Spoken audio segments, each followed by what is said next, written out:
કે મારા સગપણને લઈને છેલ્લા ઘણા સમયથી મીડિયામાં અનેક તર્ક વિતર્ક અનેક ચર્ચાઓ ચાલી રહી છે, જેને લઈને હું અત્યાર સુધી મૌન હતી, કારણ કે વાત મારા સુધી સીમિત હતી. પણ વાત જ્યારે હવે મારા પરિવાર પર છે, મારા પિતા પર છે, ત્યારે એક દીકરી તરીકે હવે મારાથી સહન નથી થતું અને મને લાગ્યું કે હવે આજે મારે બોલવું પડશે. એક બ્રહ્મકન્યા હોવાનું, એક બ્રહ્મ દીકરી હોવાનું મને એટલું ગૌરવ છે કે જેને હું કદાચ શબ્દોમાં નહીં વર્ણવી શકું. અને હું અહીંયા સુધી પહોંચી છું એના માટે શિક્ષિત અને સમજણી જે બ્રહ્મશક્તિઓ છે, બ્રહ્મ સમાજના લોકો છે, એમનો ખૂબ ખૂબ ફાળો રહ્યો છે મારી આ જર્નીમાં. અને હું તો નસીબદાર છું કે મને 18 વર્ણના લોકોનો પ્રેમ અને સપોર્ટ મળ્યો છે અહીંયા સુધી પહોંચવામાં. મારો પરિવાર તો છે જ, મારી ઢાલની જેમ મારા પિતા છે મને સપોર્ટ કરવામાં, પણ આપ સૌનો પણ ખૂબ ફાળો છે. પરંતુ કહેવાતા સભ્ય અને મોડર્ન સમાજમાં જ્યારે અમુક 2-4 અસામાજિક તત્વો છે જે લોકો અત્યારે પણ દીકરીઓ માટેના રૂલ્સ અને રેગ્યુલેશન નક્કી કરશે કે દીકરીઓનું લિમિટ ક્યાં સુધી હોવી જોઈએ. દીકરીઓને ફ્લાય કરવા માટે પાંખો મળી છે, એને વીંજવાની અને એને કાપવાની વાતો છે આ બધી. દીકરીઓ અત્યારે તેજસ જેવી પ્લેનો ઉડાઈ રહી છે, યુદ્ધ કરી રહી છે, રણ મેદાનમાં છે, સંસદમાં છે, વિજ્ઞાન અને ટેકનોલોજીમાં છે. હમણાં ઓપરેશન સિંદૂર જે થયું એમાં 2 દીકરીઓએ લીડ લઈને આપણને પૂરા દેશને ગૌરવ અપાવ્યું હતું. ત્યારે શું 2-4 આવા અસામાજિક તત્વો નક્કી કરશે કે એક દીકરીનો લાઈફ પાર્ટનર ચૂઝ કરવાનો શું એને હક નથી?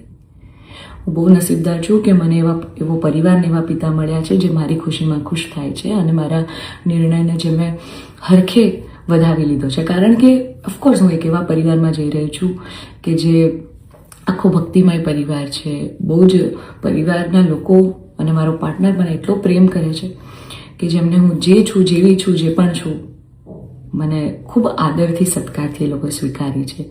રાત દિવસ જ્યાં ગાયત્રી મંત્ર, નવકાર મંત્રના જાપ થાય છે, આવા પરિવારમાં હું જઈ રહી છું. મને ખૂબ જ ગૌરવ છે.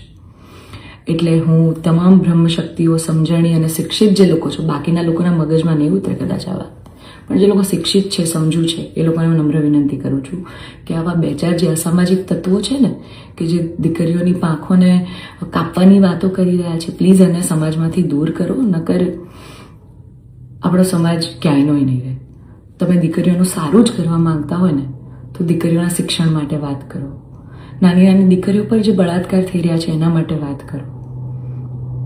દીકરીઓની પ્રતિભાને આગળ લાવવાની વાત કરો. ચલો આ બધી પ્રતિભાને બધું તો મોડર્ન વસ્તુ થઈ ગઈ. હજી જૂના 18મી 17મી સદીના કુરિવાજો આપણા સમાજમાં ચાલ્યા આવે છે. હજી કેટલા બાળ લગ્ન થાય છે આપણને બધાને ખબર છે. સાટા પ્રથા ચાલુ છે જેની પીડિત હું પણ છું, તમને બધાને ખબર છે. દીકરીઓના પૈસા લેવામાં આવે છે. અલા, દીકરીઓને તમે ઘૂંઘટામાં રાખો છો અને તમે એમ કહો છો કે અમે દીકરીઓનું સારું કહેવા માંગીએ છીએ. એક બાજુ દીકરીઓ તેજસ જેવી ફ્લાઇટો ઉડાઈ રહી છે, આર્મીમાં છે, નેવીમાં છે, અને એક બાજુ દીકરીઓ ઘૂંઘટામાં છે. એના પરથી જ ખબર પડી જાય છે કે ક્યાં કેટલો વિકાસ છે.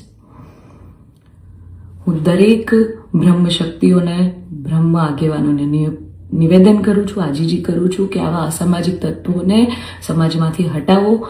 જેટલા પણ લોકો હવે મારા પરિવાર વિરુદ્ધ કંઈ પણ પોસ્ટિંગ કરશે, કમેન્ટ કરશે, એમના વિરુદ્ધ હું કાયદેસરના પગલાં લઈશ.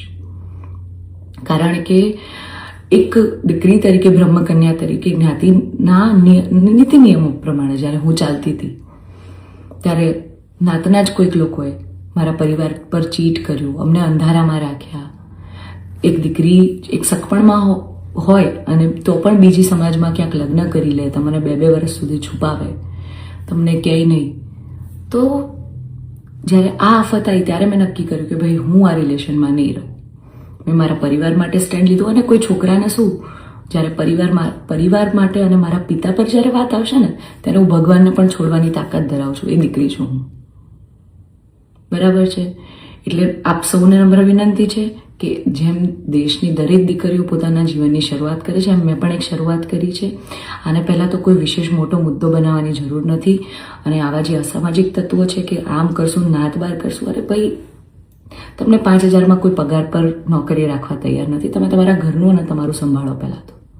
અને આવા અસામાજિક તત્વોને, તમામ બ્રહ્મશક્તિઓને, શિક્ષિત અને સમજણા જેટલા લોકો છે એમને મારી વિનંતી છે કે આવા સામાજિક તત્વોને તમે દૂર કરો સમાજમાંથી, જેથી દીકરીઓ ડરે નહીં અને એમની પ્રતિભા આગળ આવે અને સમાજનો વિકાસ થાય.